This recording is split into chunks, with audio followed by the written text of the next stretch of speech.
আমি যদি কাউকে কাজ দিতে না পারি তাহলে আমার কি করে অধিকার হতে পারে কাজটা ব্যান করা? আজকে রাহুল চলে যাওয়ার পর আমরা সবাই এক হয়েছি।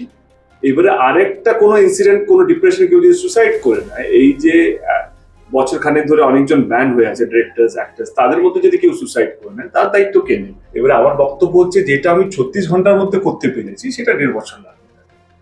এবং আমি কাউকে ছোট আর বড় করছি না। আমার মনে হয় কি এখন যেহেতু ইন্ডাস্ট্রি অবস্থা এমন একটা জায়গায় যেটা কারো কাছে লুকোনো, কাজ কমে যাচ্ছে, সিরিয়াল বন্ধ হয়ে যাচ্ছে, চ্যানেল বিক্রি হয়ে যাচ্ছে। যে চ্যানেল তো কালকে স্টার জলসা ছিল, জলসা মুভিজ ছিল, সেটা চ্যানেল বিক্রি হয়ে গেছে, একটা চ্যানেল বন্ধ হয়ে গেছে। তো সেইখানে সিনেমা কমে যাচ্ছে, বাইরে থেকে কাজ কম আসছে।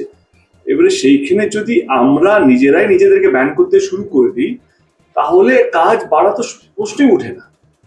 এবং আমি যেটা চাই কি একটা সুস্থ পরিবেশ, এবং এমন একটা পরিবেশ যেখানে সবাই মন খুলে কাজ করতে পারে। এইটা নাকি বড় নেতা হতে এসেছে। আমি এটা চাই কি একটা সুস্থ পরিবেশ, যেটা আমার মনে হয় যেটা 1.5 বছর লাগলো কেন, এটা যদি মিউচুয়াল আন্ডারস্ট্যান্ডিং এর মধ্যে যদি 1.5 বছর আগে সলভ হয়ে যেত। কেউ যদি বলে কি দেব এতদিন কোথায় ছিল, এতদিন ছিলাম না বলে এত বড় হয়েছে। যবে দিয়ে দায়িত্ব নিচ্ছি তবে দিয়ে দেখতেই পাচ্ছ তোমাদের সামনে আমি আছি, যা যা কথা দিচ্ছি তা কথা রাখছি।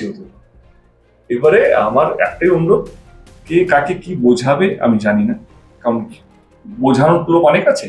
যেহেতু তোমাদের সামনে একটা জিনিস পরিষ্কার করতে চাইছি যে এই সিদ্ধান্ত, মানে এই যে ডিরেক্টর্স গিল্ড যে তাদের যে চিন্তা ভাবনাকে তারা তাদের কেসটা তুলে নিচ্ছে, এটার থেকে কেউ ছোট বা কেউ বড় হচ্ছে না। আমরা একটা